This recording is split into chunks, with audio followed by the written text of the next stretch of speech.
लौट कर आ सके ना जहां में तो क्या याद बन के दिलों में तो आ जाएंगे। यूं ही नहीं मिलती मंजिल राही को, कुछ जुनून सा जगाना पड़ता है। यूं ही नहीं मिलती मंजिल राही को, कुछ जुनून सा जगाना पड़ता है। पूछा चिड़िया से कि घोंसला कैसे बनता है, वो बोली कि तिनका तिनका उठाना पड़ता है ना। ये तिनका तिनका इकट्ठा करके और एनएचपीसी की मेहनत से ये प्रोजेक्ट बना कि इस वक्त पूरे जम्मू कश्मीर में एनएचपीसी अगर 2250 मेगावाट का उत्पादन कर रहा है, 690 वाट यहाँ पे हमारे ही बगल में हमारे सलाल गांव में इसका उत्पादन हो रहा है और 34% इसका जो उत्पाद है, इसके प्रोडक्शन जो है वो जम्मू कश्मीर में ही सर्व हो रही है, खर्च हो रही है। 12% हम फ्री की बिजली जो है जम्मू कश्मीर को यहाँ से सप्लाई करते हैं। 1% के मुकाबले की धनराशि वाटर सेस के रूप में हमें यहाँ पे मिलती है। 1970 में ये प्रोजेक्ट जो है सलाल का शुरू हुआ था और 1987 में पहली स्टेज कंप्लीट हुई। 1995 में इसकी दूसरी स्टेज जो है बन के कंप्लीट हुई। 690 मेगावाट ये प्रोड्यूस कर रहा है और उससे भी ज्यादा जो है हमारे एनएचपीसी के जो ऑफिसर या एनएचपीसी की जो टीम है उसने जो है यहाँ बिजली प्रोड्यूस करके दिखाई है। ये छोटी बात नहीं है। हमने बचपन से देखा है कि ये प्रोजेक्ट ऐसे बनके तैयार नहीं हो गया। इसके लिए बड़ी जद्दोजहद जो है ये एनएचपीसी के लोगों ने की है। बड़ा टफ टेरेन था, बहुत सी जानें इस प्रोजेक्ट को बनाने में गई है, तो तब जाके ये जाने जो ये प्रोजेक्ट है ये कंप्लीट हुआ है। यूं ही नहीं मिलती मंजिल राही को, कुछ जुनून सा जगाना पड़ता है। यूं ही नहीं मिलती मंजिल राही को, कुछ जुनून सा जगाना पड़ता है।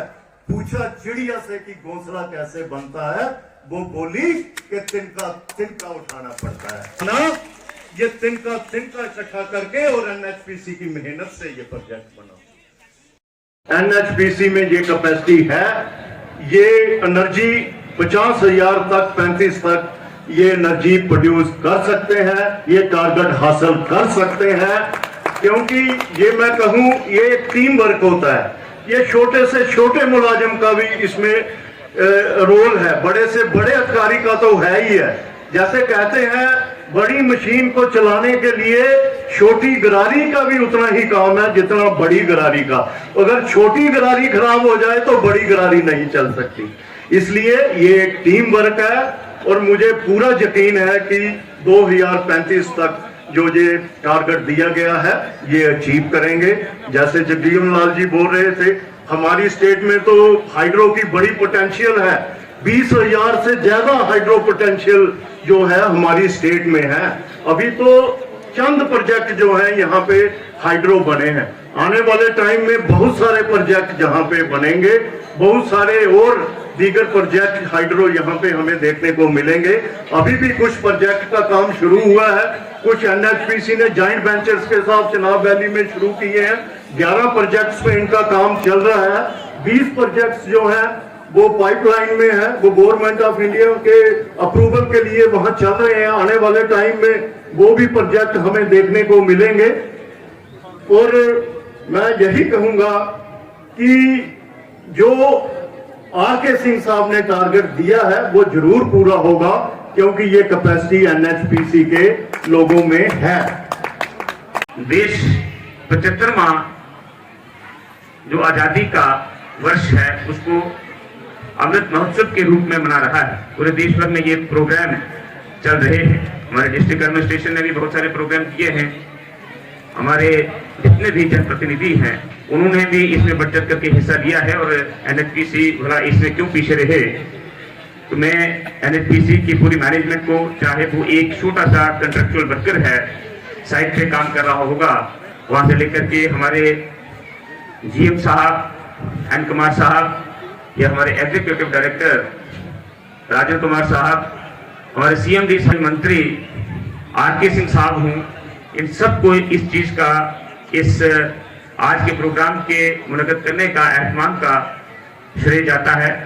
आपको बहुत बहुत धन्यवाद, कोटि कोटि नमन और प्रणाम। अनमोल जी ने कहा कि जीते होंगे देश दूसरे लोगों ने, जीते होंगे देश दूसरे मुल्कों ने, भारत ने तो दिल जीता। भारत ने कभी किसी देश पे आक्रमण नहीं किया, भारत ने कभी एक्सपेंशन की नीति का न सहयोग किया और न खुद उस पर विश्वास किया। लेकिन हमने, हमारी संस्कृति ने, हमारे सभी धर्मों ने, हमारे सभी जातियों और प्रांतों ने आज मिलकर के पूरे विश्व का दिल जीता है। ये प्रोजेक्ट आने के बाद रियासी ने एक नई ऊर्जा, रियासी वासियों में एक नई जो एक उनकी उमंगों में चमक थी वो देखने को मिली। और आज का जो रियासी है, इस सलाल डैम की वजह से, एनएचपीसी की बदौलत हमारी जो सोशियो इकोनॉमी बदली है, हमारे जो लिविंग स्टैंडर्ड बदले हैं, उसमें बहुत बड़ा योगदान इस बात का है। मैं समझता हूं कि इस वक्त पूरे जम्मू कश्मीर में एनएचपीसी अगर 2250 मेगावाट का उत्पादन कर रहा है, 690 वाट यहाँ पे हमारे ही बगल में, हमारे सलाल गांव में इसका उत्पादन हो रहा है। और 34% इसका जो उत्पाद है, इसके प्रोडक्शन जो है वो जम्मू कश्मीर में ही सर्व हो रही है, खर्च हो रही है। 12% हम फ्री की बिजली जो है जम्मू कश्मीर को यहाँ से सप्लाई करते हैं। 1% के मुकाबले की धनराशि वाटर सेस के रूप में हमें यहाँ पे मिलती है, जो आंकड़े हमारे ईडी साहब राजेंद्र कुमार जी ने हमें बताए हैं। मैं समझता हूँ कि ये एक बहुत बड़ी देन है। और आने वाले समय में जो प्रोजेक्ट्स एनएचपीसी ने हाथ में लिए हैं और जो टारगेट, जो लक्ष्य उनको मिला है, मैं समझता हूँ कि 50,000 मेगावाट बहुत बड़ा लक्ष्य होता है। लेकिन नरेंद्र मोदी जी के नेतृत्व में कोई भी चीज हम देख रहे हैं इस वक्त कि कोई भी जो लक्ष्य है वो बड़ा नहीं है। और हमें उम्मीद है कि आने वाले दशकों में इस टारगेट को एनएचपीसी पूरा करके हमारे जम्मू कश्मीर को भी समृद्ध और समृद्ध बनाएगा, ऐसी हम आकांक्षा करते हैं। ये जो हमारे रिन्यूएबल रिसोर्सेस हैं एनर्जी के, जिनमें कोयल है, जिनमें ये हमारा विंड है, पानी है और हमारा जो सोलर है, ये भी एनएचपीसी जो है वो ले रही है। नाम तो हाइड्रो पावर का है, लेकिन हम देख रहे हैं कि विंड के भी और हमारे सोलर के भी प्रोजेक्ट्स इन्होंने हाथ में लिए। तो ये एक अनएक्सप्लोर्ड फील्ड है। मैं समझता हूँ कि इस तरह का अगर कंपनी कोई जो सक्षम है टेक्निकली हर तरीके से, फाइनेंशियली, वो अगर इस तरीके से इस फील्ड में भी अगर एक्सप्लोर करना शुरू करेगी तो निश्चित तौर पर आने वाले समय में ये हमारे लिए असट होगा। एनएचपीसी जिस तरह से देश में होगा, हमारे रियासी जिला में भी होगा। ये बात सही है कि हमारे बहुत सारे इर्द गिर्द के जो गांव हैं, उन गांव की बहुत सारी एक्सपेक्टेशंस, बहुत सारी उम्मीदें प्रोजेक्ट से वाबस्ता हैं। और आए दिन हम ये मांगे अपनी पब्लिक से सुनते आ रहे हैं, जिसमें बहुत सारी हमारी जो मुश्किलातें थी इस प्रोजेक्ट ने दूर भी करी हैं। बिड्डा और सैलंजन के गांव को गोद लिया है, जिसमें हमारे doctor Jitendra Singh ji, honourable PMO, उन्होंने बहुत हमारी सहायता की है इस चीज में और अभी भी वो इसमें कार्यरत हैं। कोरोना की वजह से उसका कार्य विलंब हुआ है, जिसके लिए मैं समझता हूं कि अभी शुरू कर देने की बहुत सारी आवश्यकता है। रोड कनेक्टिविटी का वहाँ पे है, कम्युनिटी हॉल का है और जितनी भी सिविक एमिनिटीज हमारी वहाँ पे अधूरी पड़ी हैं, उनको मैं समझता हूँ कि मुकम्मल किया जाना चाहिए, जल्दी किया जाना चाहिए। इसके अलावा हमारे इर्द गिर्द में जितने भी इंस्टीट्यूशंस हैं, स्कूल्स हैं, उनमें बहुत सारी एडिशनल अकोमोडेशन का हो, कंप्यूटराइजेशन का हो या और बाकी सहूलियात शौचालय वगैरह की हो, वो एनएचपीसी ने करी हैं। लेकिन बहुत सारी अभी भी इस वक्त हमारे पास डिमांड्स हैं, क्योंकि एक वायबली रनिंग फाइनेंशियली यूनिट जो है वो एनएचपीसी तो सबको दिखता है और जिसके पास धन और माल होता है उसके पास तो सभी आकर्षित होते हैं, तो हम भी क्यों ना हो। इसी के साथ पिछले दिनों में हमारे जो बच्चे यहाँ पे कंट्रेक्चुअली काम करते हैं उनका भी कुछ मसला था। खैर आज वो मौजूद नहीं है यहाँ पे, लेकिन मैं समझता हूँ कि उनको भी हमारी तरफ से पूरा आश्वासन है। हमारी जो मैनेजमेंट है एनएचपीसी की, लोकल भी और यूटी लेवल की, बड़ी संवेदनशील है, वो इस मसले को देखेंगे। इसके अतिरिक्त हमारे बिड्डा में जो विंड प्रोजेक्ट है वो भी मैं समझता हूँ अगर एनएचपीसी किस मरहले पे मैं पूरा तो नहीं जानता, लेकिन अगर ये प्रोजेक्ट अगर एनएचपीसी इसको ले ले तो ये बहुत बड़ी हमारे लिए सौगात होगी।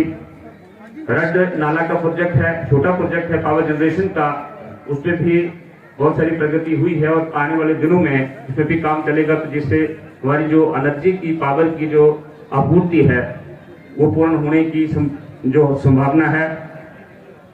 इसके अलावा जो पास ही में सावलाकोट का प्रोजेक्ट है, हमें बहुत उम्मीद थी कि ये प्रोजेक्ट रियासी से उसकी सुपरविजन निगरानी और यहीं से इसकी एक्सपेंशन होगी, लेकिन उस वक्त की सरकारों ने उसको रियासी से हटा करके रामबन की तरफ ले लिया और इस एरिया को वंचित कर दिया उसके डेवलपमेंट से। लेकिन मैं फिर भी समझता हूँ कि कनेक्टिविटी के लिहाज से सावलाकोट गांव आज कनेक्टेड है, रेलवे के प्रोजेक्ट चल रहे हैं और बहुत अच्छी रोड वहां पे आई है, अपग्रेड हुई है।